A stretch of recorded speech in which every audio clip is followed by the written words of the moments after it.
సాయిబాబా షిరిడీలో ప్రవేశించిన మొదటి రోజుల్లోనే పేదవారికి, కష్టాల్లో ఉన్నవారికి సేవ చేస్తూ ఉండేవారు. మొట్టమొదట్లో బాబా షిరిడీ గ్రామమంతా తిరుగుతూ రోగగ్రస్తులైన వారికి వైద్యం చేస్తూ ఉండేవారు. మొదట్లో ఆయన ఒక వైద్యునిలా రోగిని పరీక్షించి ఆయుర్వేద మందుల్ని ఇస్తూ ఉండేవారు. ఆయన వైద్యం అద్భుతంగా పనిచేసేది. దానివల్ల బాబా ఒక గొప్ప వైద్యుడు అనే పేరు వచ్చింది. వైద్యం చేసినందుకు బాబా డబ్బు తీసుకునేవారు కాదు. రోగులకు, నిస్సహాయులకు ఆరోగ్యాన్ని చేకూర్చేవారు. బాబా చేసే అద్భుతమైన వైద్యం వల్ల ఆయన హస్తవాసి చాలా మంచిదని గ్రామస్తులందరికీ అనుభవమైంది.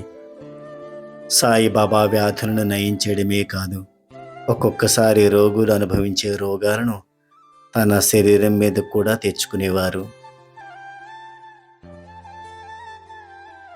ఒకసారి దాదాసాహెబ్ చిన్న కుమారుడు షిరిడీలో తీవ్రమైన జ్వరంతో బాధపడ్డాడు. ఆ రోజుల్లో షిరిడీలో ప్లేగు వ్యాధి ప్రబలి ఉంది. పిల్లవాడి పరిస్థితికి అతని తల్లి బాగా తల్లడిల్లిపోయింది.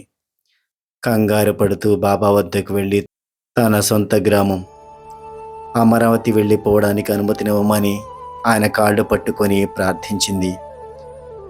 అప్పుడు బాబా ఆమెతో మృదువుగా ఇట్లా అన్నారు: ఆకాశమంతా మబ్బులతో నిండి ఉంది.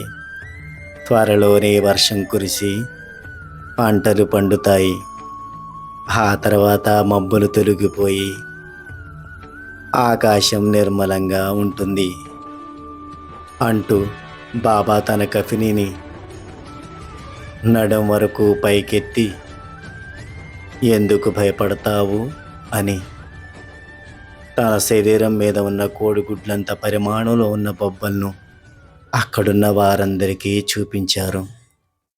తన శరీరం మీద 4 చోట్ల లేచిన కోడిగుడ్లంత పరిమాణంలో ఉన్న 4 బొబ్బలను చూపిస్తూ, చూడు, నీకోసం నేను ఈ కష్టాన్ని అనుభవించవలసి వచ్చింది అన్నారు.